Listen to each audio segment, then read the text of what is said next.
নজর রাখবো এবার প্রধানমন্ত্রী নরেন্দ্র মোদীর বক্তব্যে।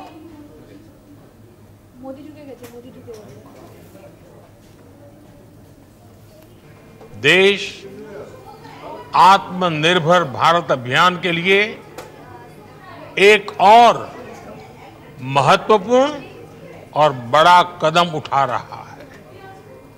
कल यानी नवरात्रि के प्रथम दिवस 22 सितंबर को सूर्योदय के साथ ही नेक्स्ट जनरेशन जीएसटी रिफॉर्म्स लागू हो जाएंगे। एक तरह से कल से देश में जीएसटी बचत उत्सव शुरू होने जा रहा है। इस जीएसटी बचत उत्सव में आपकी बचत बढ़ेगी और आप अपनी पसंद की चीजों को और ज्यादा आसानी से खरीद पाएंगे।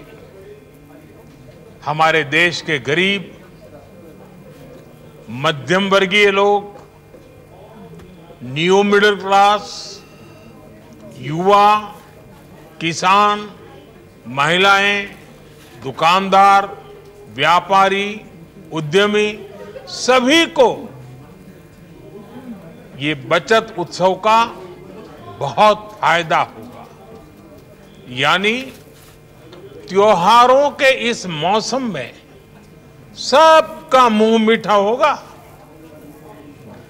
देश के हर परिवार की खुशियां बढ़ेगी। मैं देश के कोटि कोटि परिवारजनों को नेक्स्ट जनरेशन जीएसटी रिफॉर्म्स की और इस बचत उत्सव की बहुत बहुत बधाई देता हूं, शुभकामनाएं देता हूं। ये रिफॉर्म भारत की ग्रोथ स्टोरी को एक्सेलरेट करेंगे, कारोबार को और आसान बनाएंगे, निवेश को और आकर्षक बनाएंगे और हर राज्य को विकास की दौड़ में बराबरी का साथी बनाएंगे। साथियों, जब साल 2017 में भारत ने जीएसटी रिफॉर्म की तरफ कदम बढ़ाया था तो एक पुराना इतिहास बदलने की और एक नया इतिहास रचने की शुरुआत हुई थी। दशकों तक हमारे देश की जनता, आप सभी लोग, देश के व्यापारी अलग अलग टैक्स के जाल में उलझे हुए थे। Octroi, entry tax, sale tax, excise, VAT, service tax, न जाने भांति भांति के दर्जनों टैक्स हमारे देश में थे। एक शहर से दूसरे शहर माल भेजना हो तो न जाने कितने चेकपोस्ट पार करने होते थे, कितने ही फॉर्म भरने पड़ते थे, कितनी सारी रुकावटें थी। हर जगह टैक्स के अलग अलग नियम थे। मुझे याद है जब 2014 में देश ने मुझे प्रधानमंत्री पद का दायित्व सौंपा था, तब उसी शुरुआत के दौर में एक विदेशी अखबार में एक दिलचस्प उदाहरण छपा था। उसमें एक कंपनी की मुश्किलों का जिक्र था। उस कंपनी ने कहा था कि अगर उसे बेंगलुरु से 570 किलोमीटर हैदराबाद अपना सामान भेजना हो तो वो इतना कठिन था कि उन्होंने सोचा और उन्होंने कहा कि वो पसंद करती थी कंपनी कि पहले अपना सामान बेंगलुरु से यूरोप भेजें और फिर वही सामान यूरोप से हैदराबाद भेजें। साथियों, टैक्स और टोल के जंजाल की वजह से ये तब के हालात थे। और मैं आपको सिर्फ एक पुराना उदाहरण याद दिला रहा हूं। तब ऐसी लाखों कंपनियों को, लाखों करोड़ों देशवासियों को अलग अलग तरह के टैक्स के जाल की वजह से हर रोज परेशानी होती थी। सामान को एक शहर से दूसरे शहर पहुंचने के बीच जो खर्च बढ़ता था वो भी गरीब को उठाना पड़ता था। आप जैसे ग्राहकों से वसूला जाता था। साथियों, देश को इस स्थिति से निकालना बहुत जरूरी था। इसलिए जब आपने हमें 2014 में अवसर दिया तो हमने जनहित में, देश हित में जीएसटी को अपनी प्राथमिकता बनाया। हमने हर स्टेक होल्डर से चर्चा की। हमने हर राज्यों की हर शंका का निवारण किया, हर सवाल का समाधान खोजा। सभी राज्यों को, सबको साथ लेकर आजाद भारत का इतना बड़ा टैक्स रिफॉर्म संभव हो पाया। ये केंद्र और राज्यों के प्रयासों का नतीजा था कि देश दर्जनों टैक्सों के जाल से मुक्त हुआ और पूरे देश के लिए एक जैसी व्यवस्था बनी। वन नेशन वन टैक्स का सपना साकार हुआ। साथियों, रिफॉर्म एक अनवरत चलने वाली प्रक्रिया होती है। जब समय बदलता है, देश की जरूरत बदलती है, तो नेक्स्ट जनरेशन रिफॉर्म भी उतने ही आवश्यक होते हैं। इसलिए देश की वर्तमान जरूरतों और भविष्य के सपनों को देखते हुए जीएसटी के ये नए रिफॉर्म्स लागू हो रहे हैं। नए स्वरूप में मुख्य रूप से अब सिर्फ 5% और 18% के ही टैक्स स्लैब रहेंगे। इसका मतलब है रोजमर्रा के इस्तेमाल की ज्यादातर चीजें और सस्ती हो जाएगी।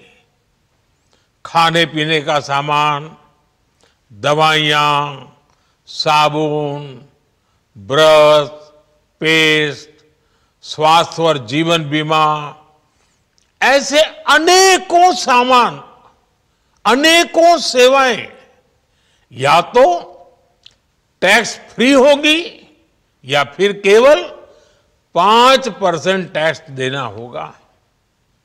जिन सामानों पर पहले 12% टैक्स लगा करता था, उसमें से 99% यानी करीब करीब 100 के निकट 99% चीजें अब 5% टैक्स के दायरे में आ गई है। साथियों, पिछले 11 साल में देश में 25 करोड़ लोगों ने गरीबी को हराया है, गरीबी को परास्त किया है और गरीबी से बाहर निकल करके 25 करोड़ का एक बहुत बड़ा समूह नियो मिडिल क्लास के रूप में आज देश के अंदर बहुत बड़ी भूमिका अदा कर रहा है। इस नियो मिडिल क्लास की अपनी एस्पिरेशंस हैं, अपने सपने हैं। इस साल सरकार ने 12 लाख रुपए तक की इनकम को टैक्स फ्री करके एक उपहार दिया। और स्वाभाविक है, जब 12 लाख रुपयों का इनकम टैक्स में राहत हो जाए तो मध्यम वर्ग के जीवन में तो कितना बड़ा बदलाव आता है, कितनी सरलता सुविधा हो जाती है। और अब गरीबों की भी बारी है, नियो मिडिल क्लास की बारी है। अब गरीब को, नियो मिडिल क्लास को एक तरह से डबल बोनांजा मिल रहा है। जीएसटी कम होने से अब देश के नागरिकों के लिए अपने सपने पूरे करना और आसान होगा।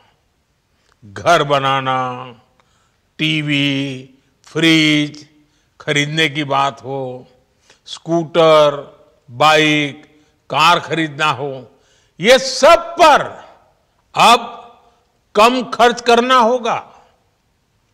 आपके लिए घूमना फिरना भी सस्ता हो जाएगा, क्योंकि ज्यादातर होटल्स के कमरों पर भी जीएसटी कम कर दिया गया है।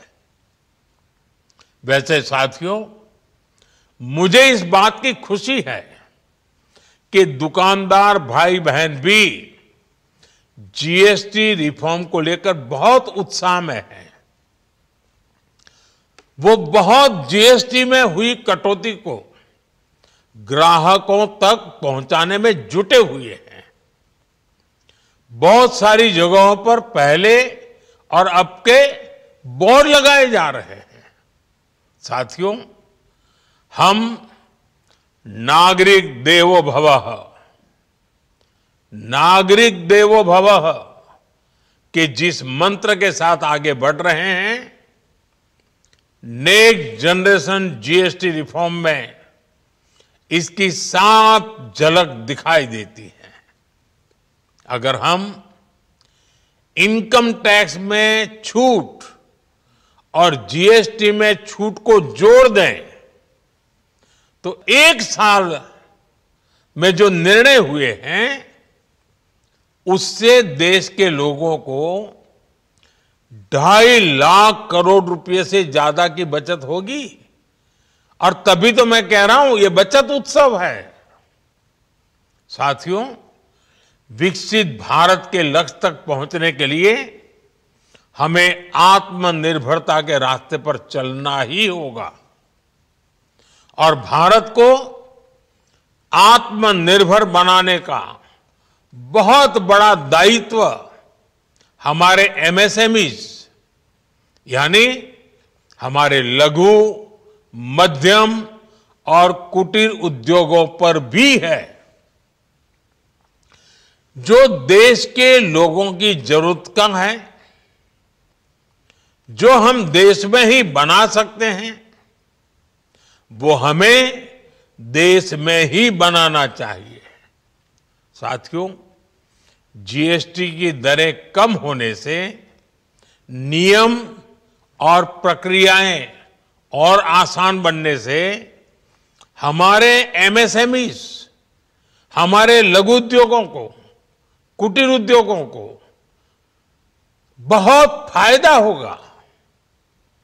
उनकी बिक्री बढ़ेगी और टैक्स भी कम देना पड़ेगा, यानी उनको भी डबल फायदा होगा। इसलिए आज मेरी एमएसएमई से लघु उद्योग हो, सूक्ष्म उद्योग हो, कुटीर उद्योग हो, आप सबसे बहुत अपेक्षाएं हैं। आपको भी पता है, जब भारत समृद्धि के शिखर पर था, तब भारत की अर्थव्यवस्था का मुख्य आधार हमारे एमएसएमईज थे, हमारे लघु और कुटीर उद्योग थे। भारत की मैन्युफैक्चरिंग, भारत में बने सामानों की क्वालिटी बेहतर होती थी। हमें उस गौरव को वापस पाना है। हमारे लघु उद्योग जो बनाए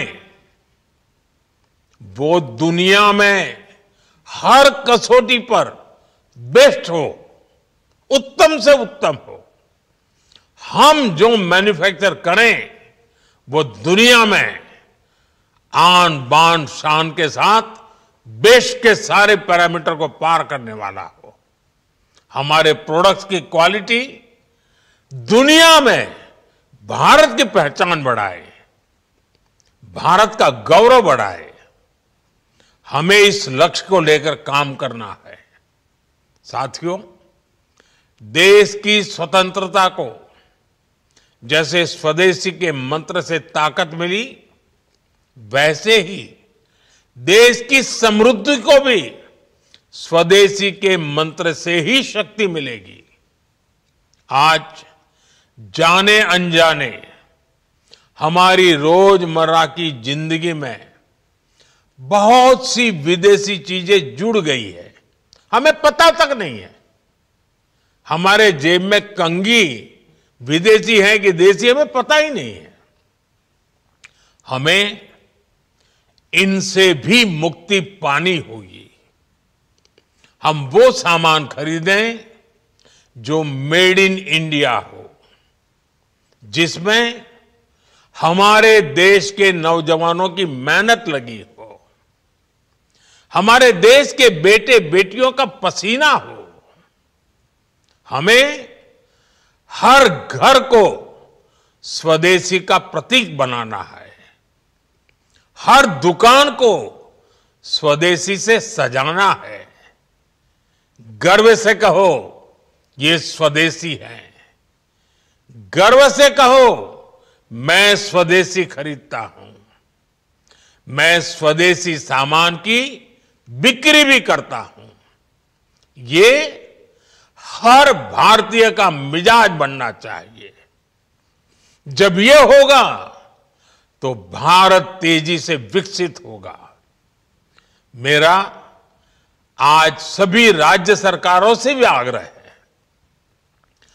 आत्मनिर्भर भारत के इस अभियान के साथ, स्वदेशी के इस अभियान के साथ अपने राज्यों में मैन्युफैक्चरिंग को गति दे, पूरी ऊर्जा से, पूरे उत्साह से जुड़े, निवेश के लिए माहौल बढ़ाएं। जब केंद्र और राज्य मिलकर आगे बढ़ेंगे तो आत्मनिर्भर भारत का सपना पूरा होगा। भारत का हर राज्य विकसित होगा, भारत विकसित होगा। इसी भावना के साथ मैं फिर एक बार इस बचत उत्सव की अनेक अनेक शुभकामनाएं देते हुए अपनी बात समाप्त करता हूं। एक बार फिर आप सबको नवरात्रि की, जीएसटी बचत उत्सव की बहुत बहुत शुभकामनाएं। बहुत बहुत धन्यवाद।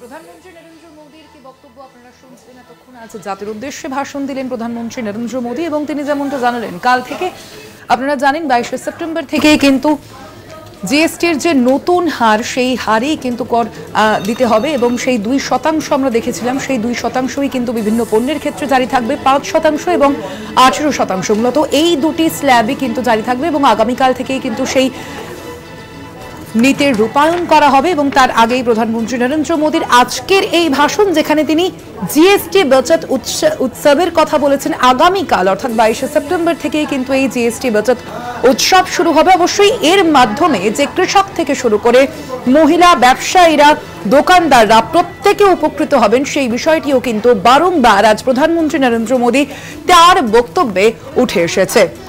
প্রধানমন্ত্রী নরেন্দ্র মোদীর যে বক্তব্য, দেশবাসী প্রত্যেক মানুষ এই জিএসটি, নতুন হারের যে জিএসটি, তার মাধ্যমে উপকৃত হবেন বলেই আজ জানিয়েছেন প্রধানমন্ত্রী নরেন্দ্র মোদী। এবং তার পাশাপাশি এই যে জিএসটি হার, সেই জিএসটি হারের মাধ্যমে ভারত আরো উন্নয়নের পথেই এগোবে, ভারত আরো উন্নতির পথে এগোবে বলে আজ জানিয়েছেন প্রধানমন্ত্রী নরেন্দ্র মোদী। আপনারা শুনলেন তার সেই বক্তব্য।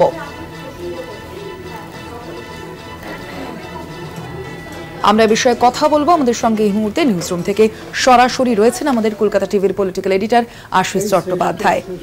আশিসদা, যেভাবে আমরা দেখেছি, একদিকে যেমন আমরা দেখেছি 50% শুল্ক আরোপ করা হয়েছে ভারতের উপর, তার পাশাপাশি H1B যে ভিসার যে খাড়া আমরা দেখেছি, এর মাঝে প্রধানমন্ত্রী নরেন্দ্র মোদীর এই জিএসটি বাচত উৎসব এবং নাগরিক দেব ভব, এই যে বিভিন্ন নীতি বা এই যে বিভিন্ন মন্ত্র যদি আমরা বলি, সেটা কতটা কার্যকর হতে পারে? দেখো, নবরাত্রির প্রথম দিন থেকে জিএসটি কার্যকরী হবে, এটা আগের থেকেই ঘোষণা ছিল। এবং আজকে প্রধানমন্ত্রী যেটা জানালেন যে আগামীকাল সূর্যোদয় থেকেই এই নবপর্যায়ের জিএসটি চালু হবে। এবং তিনি পরিসংখ্যান দিয়ে বলেছেন যে আয়করে যে ছাড় দেওয়া হয়েছে, 12 লক্ষ টাকা পর্যন্ত কোনো কর দিতে হবে না নতুন ব্যবস্থায় আয়করের। এবং এখন জিএসটি যেটা 4টি স্ল্যাবের বদলে 2টি স্ল্যাবে নামিয়ে আনা হয়েছে, 18 এবং 5%। অনেক জিনিসের ওপরে কোনো জিএসটি নেই। এই সব মিলিয়ে প্রায় 2.5 লক্ষ কোটি টাকা সাশ্রয় হবে ভারতবাসীর। যারা কেনেন তাদের এই তথ্য পরিসংখ্যান আকারে প্রধানমন্ত্রী সামনে রেখেছেন। কিন্তু আজকে যেটা নতুন কথা, ইনকাম ট্যাক্সের কথা কি নবপর্যায়ে জিএসটির কথা এর আগে বারবার আলোচিত হয়েছে, সেগুলো তিনি আরেকটু ব্যাখ্যা করে বলেছেন। আশিসদা, আপনাকে সামান্য বিরত করছি। এই মুহূর্তে আমরা ফোন লাইনে যোগাযোগ করতে পেরেছি তৃণমূলের রাজ্য সহ সভাপতি জয়প্রকাশ মজুমদারের সঙ্গে। জয়প্রকাশ মজুমদারকে আপনার প্রশ্ন। জয়প্রকাশ বাবু, নমস্কার। আজকে প্রধানমন্ত্রী যে কথা বললেন তাতে তিনি নতুন করে স্বদেশি জিনিস কেনার জন্য প্রকৃতপক্ষে একটা স্বদেশি আন্দোলনের ডাক দিয়েছেন। স্বাধীনতার প্রায় 80 বছর পরে নতুন করে স্বদেশি আন্দোলনের ডাক দিয়েছেন। স্বদেশি জিনিস কিনতে বলেছেন, মেড ইন ইন্ডিয়া কিনতে বলেছেন। বিদেশি জিনিস ঠিক না বললেও প্রকৃতপক্ষে তিনি বলেছেন বিদেশি জিনিস বয়কট করুন। কি বলবেন? দেখুন, কয়েকটা জিনিস তো আপনারাও জানেন, মনে রাখার দরকার যে ভারতবর্ষে অর্থনৈতিক লিবারালাইজেশন, নতুন অর্থনীতি এনেছিলেন নরসিংহ রাও, তাকে এগিয়ে নিয়ে গিয়েছিলেন মনমোহন সিং। আজকের ভারতের অর্থনৈতিক বুনিয়াদ এই দুজনের, তাদের যে কন্ট্রিবিউশন, সেটা কখনো ভোলা যাবে না। পরবর্তী ক্ষেত্রে এই জিএসটি নিয়ে বলতে গিয়ে এখনকার প্রধানমন্ত্রী যেটা বলছেন সেটা সম্পূর্ণ ইতিহাসকে পাল্টে দেওয়ার কথা বলছেন, ভুল কথা বলছেন এবং মানুষকে ভুল ইতিহাস বলছেন। জিএসটির ধারণা কোন মিনিস্ট্রির সময় ছিল? মনমোহন সিং এর মিনিস্ট্রির সময়। সেই সময় জিএসটির কমিটির প্রধান কে ছিলেন? অসীম দাশগুপ্ত। আপনারা তো এখনো জানেন। আপনারা অন্তত ঠিক জিনিসটা জনসাধারণকে জানান। মোদী প্রোপাগান্ডার জন্য মিথ্যে কথার পর মিথ্যে কথা বলে যায়, নিজে দাঁড়ায় আমি বিশ্বগুরু। একদিকে দেখুন যে বলছে তৃতীয় না চতুর্থ অর্থনীতি হবে ভারত, আর ভারতের বৈদেশিক ঋণ এখন 300 লক্ষ কোটি টাকা বলা হচ্ছে, কেন্দ্রীয় সরকারের যে অঙ্ক দেখিয়েছে। ভাবুন তো, ধার করা একটা, ধারে ডুবে যাওয়া একটা দেশ, সে হবে অর্থনীতির একজন 3 নম্বর কি 4 নম্বর। সমস্ত লুকিয়ে রাখা হচ্ছে মানুষের কাছ থেকে। আর তারই মাঝখানে যেগুলো বলছেন স্বদেশি, আজকে তাহলে মোদির সময় প্রতিরক্ষা দপ্তরের বিদেশি জিনিস কেনা 3 ডবল হয়ে গেল কি করে? কি করছিলেন তিনি? আজকে 11 বছর 12 বছর হয়ে গেছে। তিনি তার সময় প্রতিরক্ষা সামগ্রী 3 গুণ হয়ে গেছে যেগুলো ইম্পোর্টেড। এইসব মুখের কথা, মানুষকে একটা ধোঁকা দেওয়ার ব্যাপার। স্বদেশি বিদেশি কি, ইকোনমিক লিবারালাইজেশন হয়েছে, গ্লোবাল ইকোনমি বলে বলা হচ্ছে এখন। আর এখানে আমেরিকার কাছে যখন আমেরিকা যখন তার উপরে যে এই তারিফ চাপিয়েছে তার প্রতিবাদ করতে পারেননি, চায়না করেছে। আমাদের সেই ক্ষমতা আছে? আর যেদিন ওনার জন্মদিনে শুভেচ্ছা জানালেন প্রেসিডেন্ট ট্রাম্প, তার 3 দিনের মাথায় ভারতবর্ষের প্রায় 30 লক্ষ ছেলে মেয়ে H1B নিয়ে থাকে, তাদের উপর আমেরিকায় আছে, তাদের উপর বলে দিলেন যে $1 লক্ষ তাদেরকে দিতে হবে। ভাবতে পারেন অপমানটা কাকে করছে? মোদিকে করছে, ভারতবর্ষকে করছে। একটার পর একটা থাপ্পড় খাচ্ছি আমি। এখনো পর্যন্ত মোদি বলেননি যে অপারেশন সিন্দুর হঠাৎ বন্ধ করে পাকিস্তানের সঙ্গে কেন গিয়েছিলেন তিনি সিজফায়ার করতে, কার চাপে? এইসব জিনিস তো মানুষ দেখছে। জয়প্রকাশ বাবু, এই জায়গাতেই আপনাকে আরেকবার জিজ্ঞেস করবো যে এই যে H1B ভিসার ব্যাপারে একেবারে নীরব থাকা, সেইটা অনেকেই বলছেন দুর্বল প্রধানমন্ত্রীর লক্ষণ। প্রধানমন্ত্রী দুর্বল, তাই কিছু বলতে পারছেন না। আপনি কি তাই বলছেন? 100 বার বিশ্বগুরু তো নেই আর। পৃথিবীর কোন জায়গায় আমরা নেমে গেছি? আমেরিকার প্রেসিডেন্ট অন্তত 30 বার বলেছে আমি ডিকটেট করেছি, আমি হুকুম করেছি, তাই জন্য সিজফায়ার হয়েছে পাকিস্তানের সঙ্গে। বলেছেন কি ভারত ল্যাজ তুলে পালাবার মতন করে সিজফায়ার করেছে। এটা কি সম্মানের ব্যাপার হয়েছে? জয়প্রকাশ বাবু, আরেকটা প্রশ্ন যে উনি MSME ইন্ডাস্ট্রির কথা খুব বলেছেন, অতি ক্ষুদ্র এবং মাঝারি শিল্প, সেগুলো নাকি পৃথিবীতে সেরা জিনিস তৈরি করে এবং সেগুলোকে আরও বাড়িয়ে বিকশিত করে সব রাজ্য এবং ভারত বিকাশের পথে এগিয়ে যাবে। আপনি কি মনে করেন যে আজকে যে কর্মহীনতা, যে পুঁজির অভাবের পরিস্থিতি, তাতে MSME খুব বেশি এগোতে পারবে? না, MSME গুরুত্বপূর্ণ তো বটেই, কিন্তু আমার প্রশ্ন মোদী সরকার MSMEর জন্য কি করেছে এতদিন বলুন তো? শুধু কয়েকটা প্রকল্প ঘোষণা এবং তাদের প্রোপাগান্ডা, তাতে কয়েকশো কোটি টাকা খরচ হয়েছে। আসল যারা MSME তারা একটাও টাকা পেয়েছে? তারা ব্যাংকের কাছ থেকে লোন পায়? তারা ব্যাংকের দরজায় গেলে তাদের ফিরে আসতে হয় কি হয় না?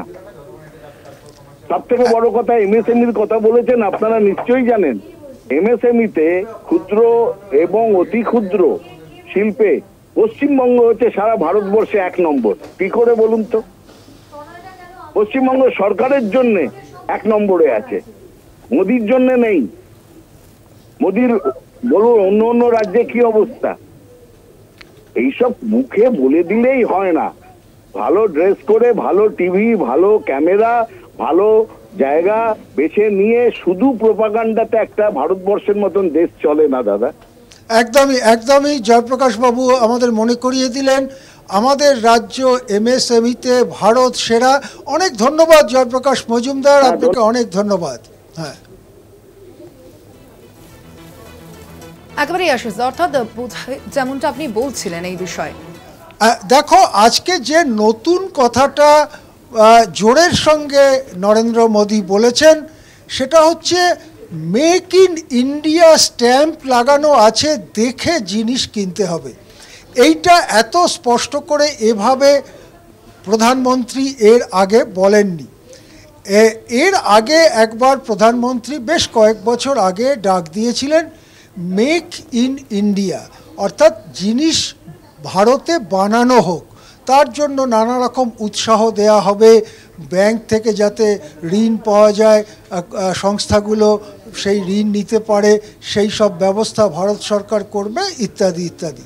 কিন্তু তারপরে বেশ কয়েক বছর কেটে গেছে মেক ইন ইন্ডিয়া স্লোগানের, কিন্তু দেখা গেছে ভারতের উৎপাদন সেভাবে বাড়েনি।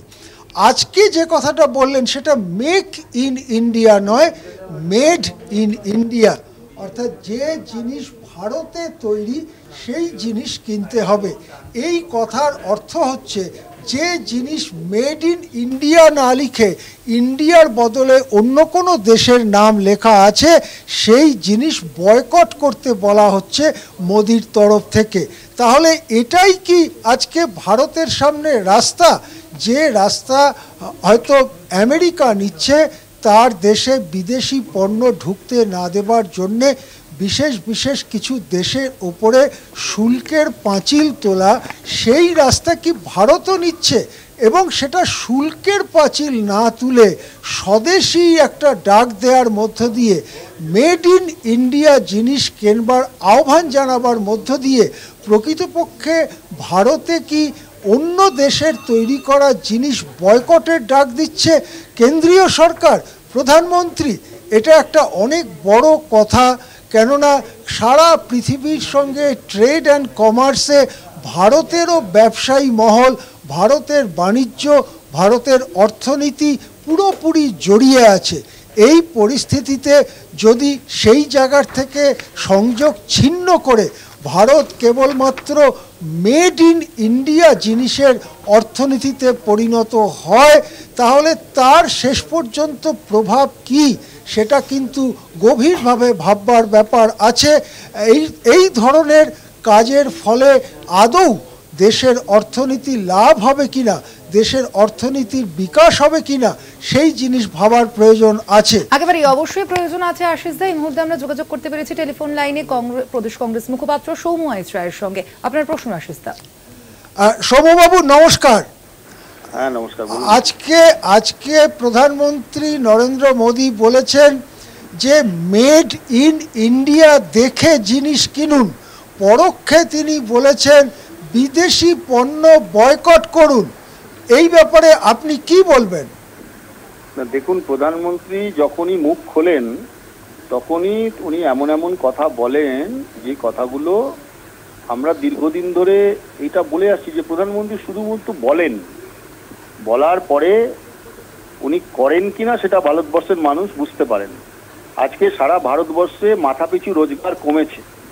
ভারতবর্ষে 47 বছরের সব থেকে বেশি বেকার, স্বাধীনতার পরে বেকারদের হাতে কাজ নেই, পার ক্যাপিটা ইনকাম কমছে, টাকার দাম পড়তে পড়তে তলানিতে চলে গেছে, পুরো দেশটা ক্রনি ক্যাপিটালিস্টদের হাতে বিক্রি হতে বসেছে। সেই রাজ্যে উনি মাঝে মাঝে এইসব ইয়ার সুদিং কথাবার্তা বলেন, যেগুলো কানে শুনতে খুব ভালো হয়। ইয়ার সুদিং মানে কানে শুনতে খুব ভালো লাগছে। ওনাকে জিজ্ঞাসা করতে হবে যে ভারতবর্ষে আপনি প্রধানমন্ত্রী তো করছেন, কি কালকে প্রধানমন্ত্রী হয়েছেন? এত বছরের আপনি প্রধানমন্ত্রী, ভারতবর্ষের জিডিপির হার কমতে কমতে কোথায় এসেছে? আসলে ঠেলায় পড়লে বেড়াল গাছে। এই যে জিএসটি নিয়ে আজকে উনি যেটা ক্লেম করছেন, আমরা দীর্ঘদিন ধরে বলছি এটা গব্বর সিং ট্যাক্স করেছিল। মানুষের রুটি রুজি রোজগার বাসস্থানের কথা না বলে শুধুমাত্র এই দেউলিয়া করে দেওয়া, আরবিআই এর ঋণ প্রতিদিন বাড়িয়ে দেওয়া, তাতে এই অবস্থা হয়েছে আজকের দেশের। সেই দেশে দাঁড়িয়ে প্রধানমন্ত্রী এখন মানুষকে খুশি করার চেষ্টা করছেন, ম্যানেজ করার চেষ্টা করছেন। আসলে ভোট বাউন্ড, এখন ভোট এসে গেছে, অনেক রাজ্যে ভোট, সেই ভোটের কথা মাথায় রেখে উনি জনগণকে শান্ত করার চেষ্টা করছেন। সৌম্যবাবু আরেকটা প্রশ্ন আপনাকে, যে প্রধানমন্ত্রী দাবি করেছেন তার রাজত্বে কয়েক বছরে 25 কোটি মানুষ দারিদ্র সীমার ঊর্ধ্বে উঠে নিও মিডল ক্লাস বা নব্য মধ্যবিত্ত শ্রেণী হিসেবে আত্মপ্রকাশ করেছেন। এই যে দাবি, তার বাস্তবতা কতটা বলে আপনার মনে হয়? গল্পের গরু গাছে ওঠানো, গল্প লিখে গরু যদি গাছে ওঠাতে চায় তাহলে উনি ওঠাতেই পারেন। তাহলে 80 কোটি যে আনাজ দিচ্ছিলেন, 5 কিলো করে রেশন, কারা নিচ্ছিল? 5 কিলো করে রেশনের দাবিও তো উনি করেছেন, 5 কিলো করে আনাজ দিয়েছেন, রেশন দিয়েছেন, কারা নিচ্ছে? গরিব থেকে গরিব হয়েছে, মধ্যবিত্ত ক্লাসটা প্রায় উঠে যেতে বসেছে, বড় লোক হয়েছে। সম্পদ, ভারতবর্ষের ম্যাক্সিমাম সম্পদ 2% লোকের কাছে পুঞ্জীভূত হয়েছে।